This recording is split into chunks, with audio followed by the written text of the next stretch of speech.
الذین آمنوا کتب علیکم الصیام کما کتب علی الذین من قبلکم لعلکم تتقون۔ میرے محترم، آئیے ہم اور آپ مدینے کے تاجدار، دونوں عالم کے مالک و مختار، ہم سب کے آقا، ہم سب کے داتا جناب احمد مصطفیٰ محمد مصطفیٰ صلی اللہ علیہ وسلم کی بارگاہ میں محبت کے ساتھ درود شریف پڑھیں بلند آواز سے اللہم صلی اللہ سیدنا محمد وعلی آل سیدنا نبینا کریمنا مولانا محمد وآلہ وسلم صلاۃ و سلام علیک یا رسول اللہ، یا حبیب اللہ، یا نبی اللہ صلی اللہ تعالی علیہ وسلم۔ میرے محترم، خدا وحدہ لا شریک قرآن مقدس میں ارشاد فرماتا ہے، یا ایھا الذین آمنوا کتب علیکم الصیام کما کتب علی الذین من قبلکم لعلکم تتقون۔ یعنی اے ایمان والوں، تم پر روزے فرض کیے گئے۔ یا ایھا الذین آمنوا، اے ایمان والوں، کتب علیکم الصیام، تم پر روزے فرض کرے گئے۔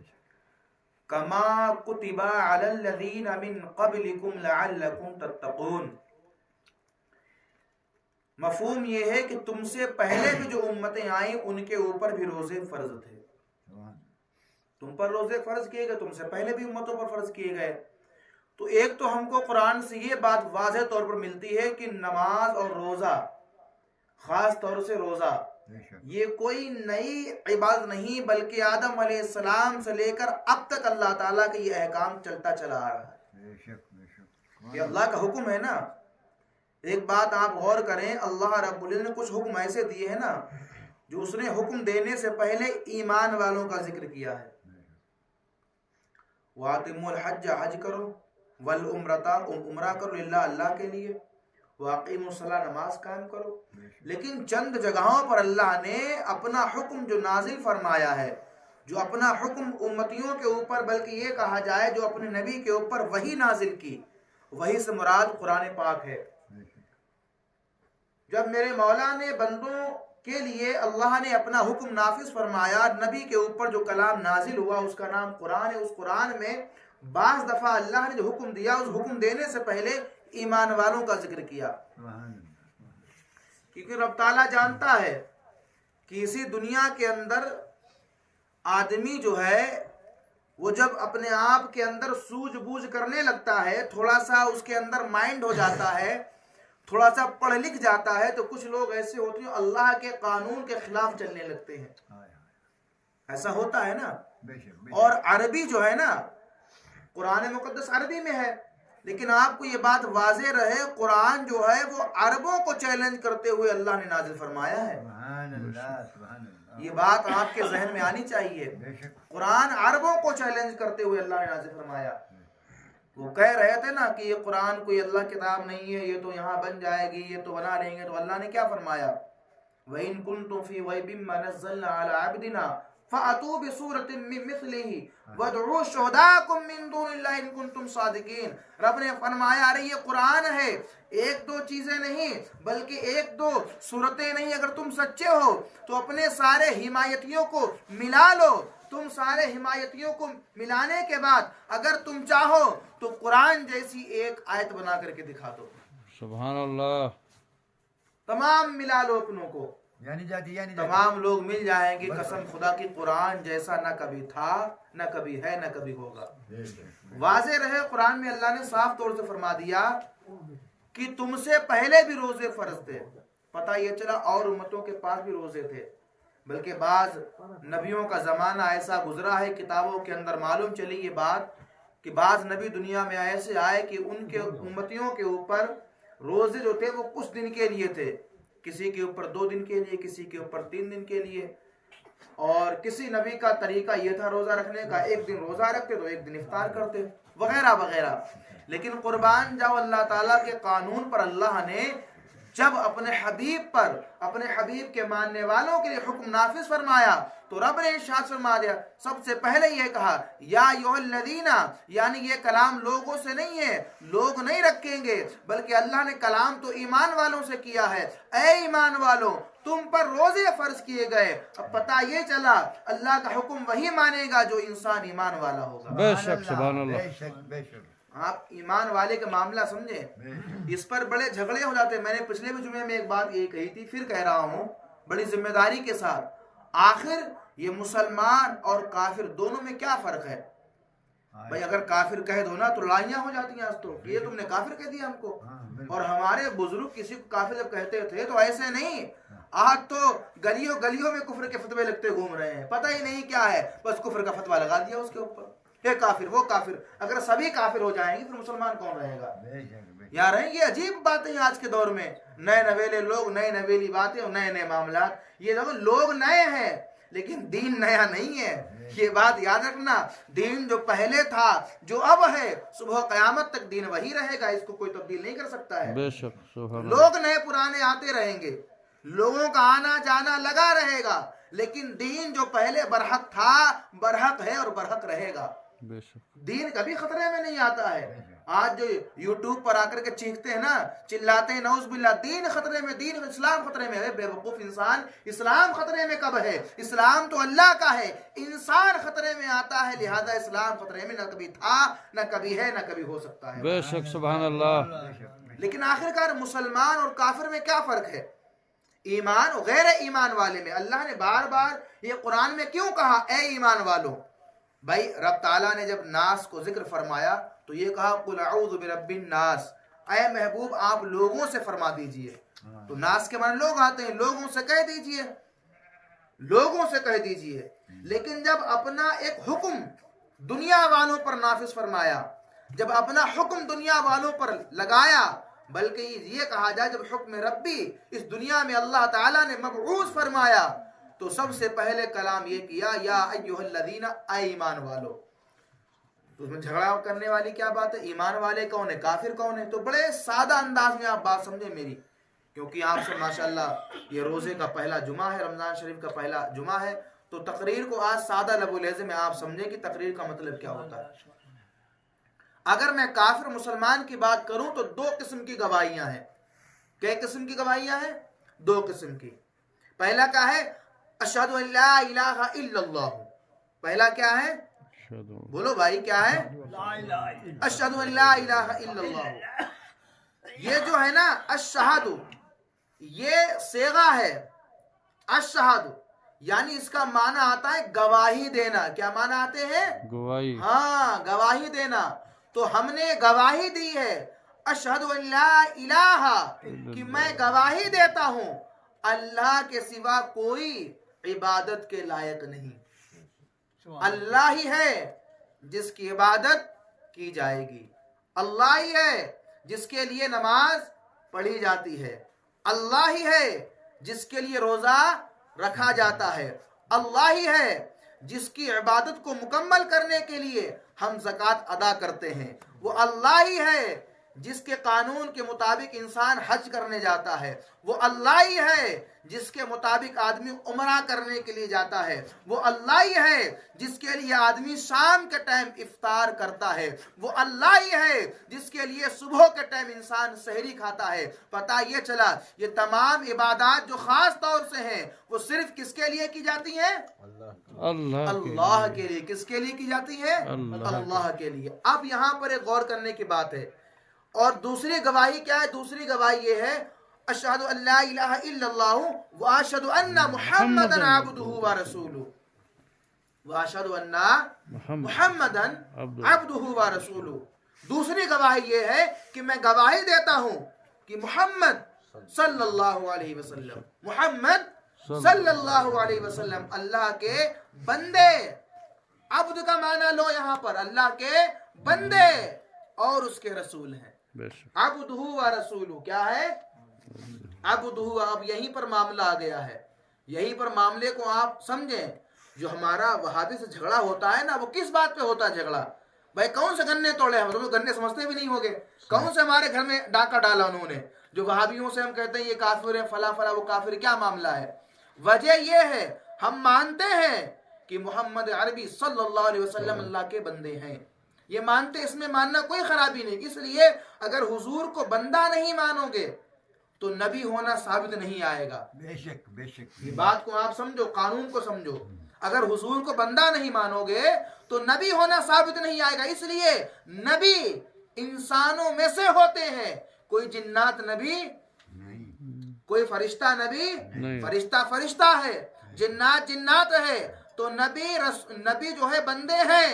پھر جھگڑا کس بات کا مولوی صاحب؟ بندے ہیں تو جھگڑا کس بات کا ہوتا ہے؟ جھگڑا اس بات کا ہے بندے تو ہیں لیکن ہم جیسے بندے نہیں ہیں، ہم جیسے بشر نہیں ہیں، بلکہ حضور بشر ہیں مگر ہم جیسے نہیں، افضل البشر ہے میرے محمد عربی صلی اللہ علیہ وسلم۔ اور اسی بات کو میرے امام نے کہا ہے، کیا کہا؟ کہ اللہ کی سرتاب قدم شان ہے یہ، اللہ کی سرتاب قدم شان ہے یہ، انسان ہی انسان وہ انسان ہے یہ۔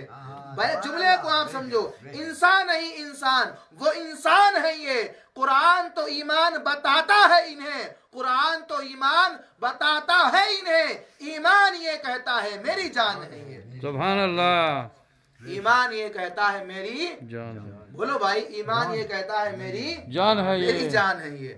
تو مصطفیٰ کریم سے جھگڑا جو ہم نے ان کی ذات کو لے کر کے کیا ہے، اس لیے نہیں کیا کہ ہم بندہ نہیں مانتے، ہم بشر نہیں مانتے، ہم مانتے ہیں بشر ہے نبی، ہم مانتے ہیں کہ بندے ہیں اللہ کے نبی، لیکن ہمارا جھگڑا اس بات پر ہے بندے تو ہیں لیکن تم نے جو حضور کی شان میں گستاخی کی ہے کہ ہمارے بڑے بھائی کی طرح ہے، جیسے ہم کھاتے پیتے حضور کھاتے پیتے ہیں، یہ بڑا بھائی کہنے کی اوقات نہیں ہے ہماری۔ ذرا سوچو، جب معراج پر جبریل بھی ہے، سرکار بھی ہے، سدرۃ المنتہا پر ہیں، اگر جبریل یعنی فرشتے ہیں اپنا جیسا سمجھتے تو وہاں پر کہتے اے میرے آقا میں آگے نہیں جا سکتا ہوں، آپ بھی نہ جائیں، آپ تو انسان ہیں، آپ تو بندے ہیں، جب میں فرشتہ ہو کر آگے نہیں جا پاؤں گا تو آپ بندے ہو کر آگے کیسے جا پاؤ گے؟ ذرا سوچو، جبریل جانتے ہیں نہ میں سرکار کے جیسا ہوں نہ سرکار میرے جیسے ہیں، یہ اللہ تعالیٰ نے ان کو رحمت للعالمین بنا کر بھیجا ہے، ان کی رسائی وہاں تک ہے جہاں تمام کی رسائی ختم ہوتی ہے،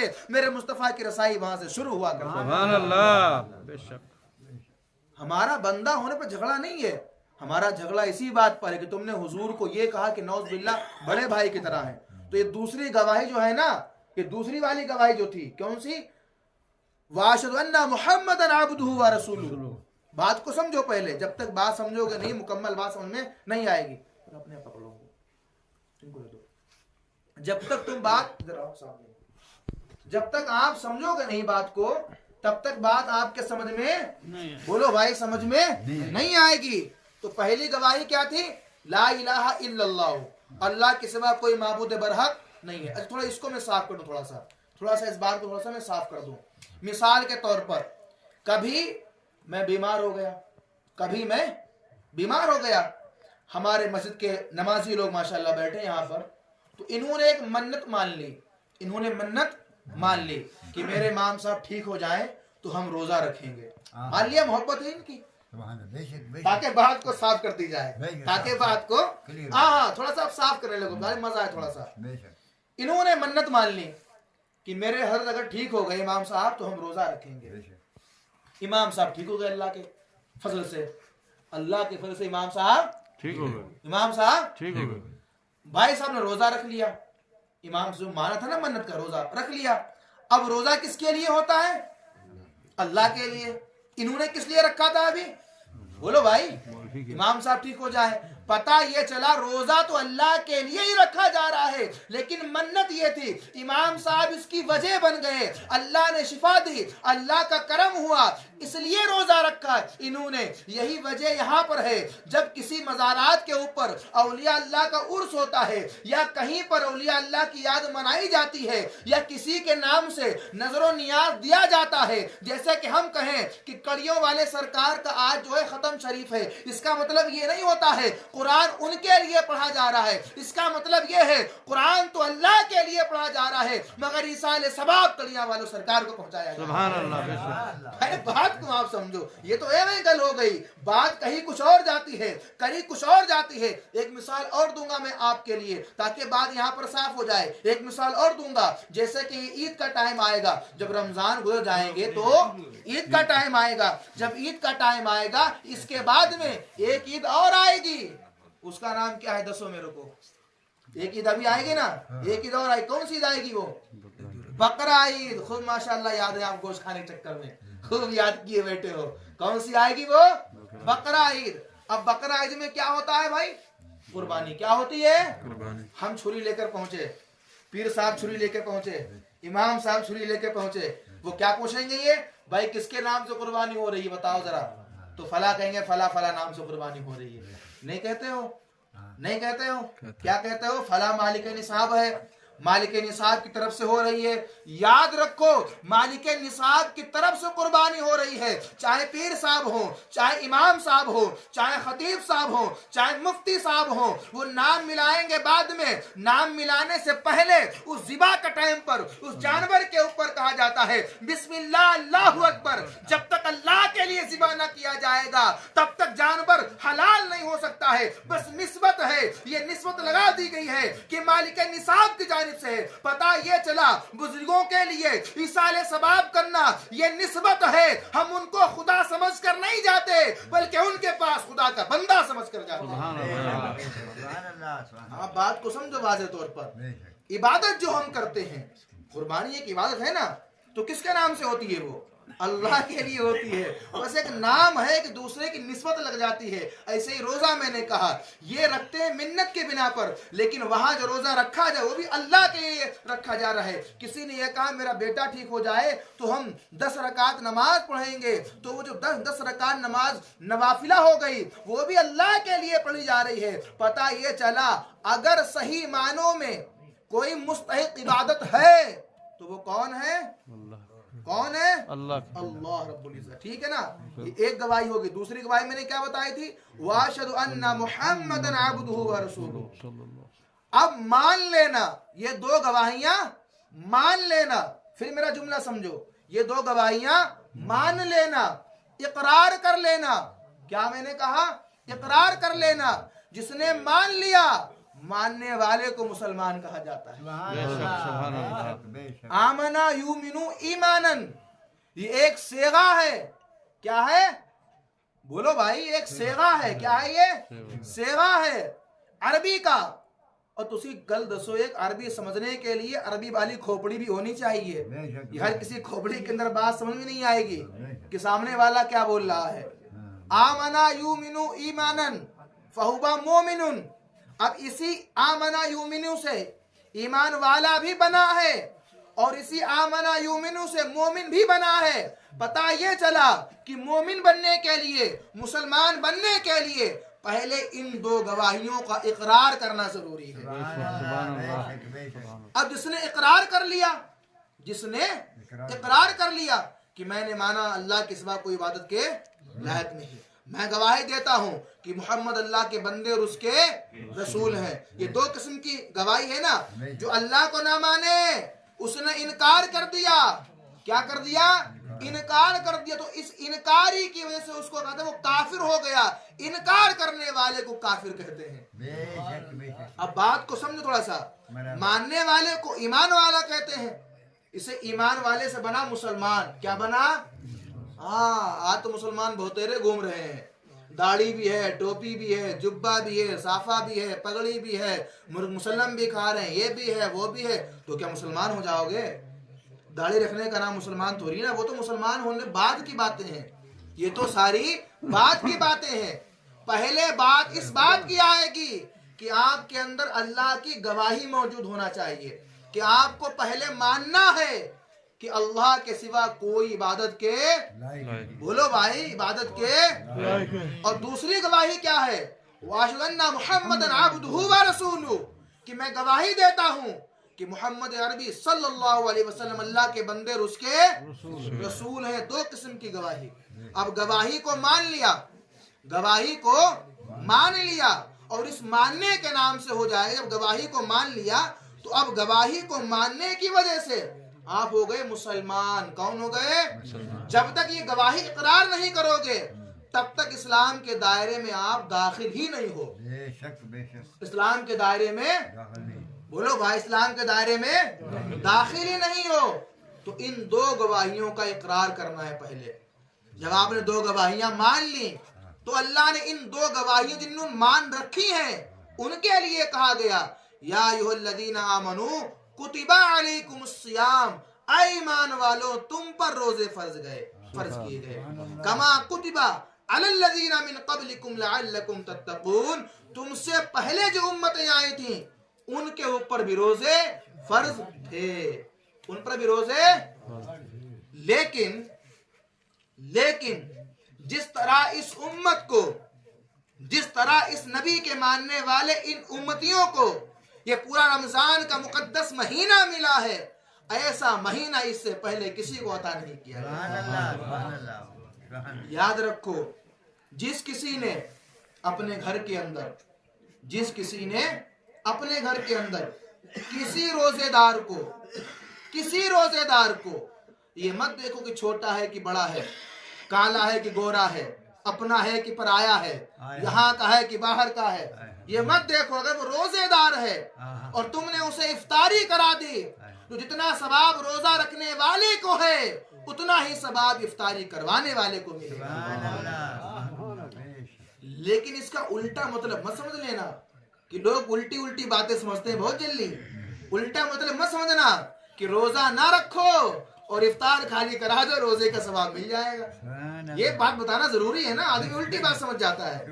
بات بتانا میری ضرورت یہی ہے کہ میں مکمل بات کرتا ہوں، اسی لیے آپ یہ نہ الٹی بات سمجھنا کہ نہیں ہمارے امام صاحب نے کہا روزے کو افطار کرا دو بس مکمل ثواب مل جائے گا.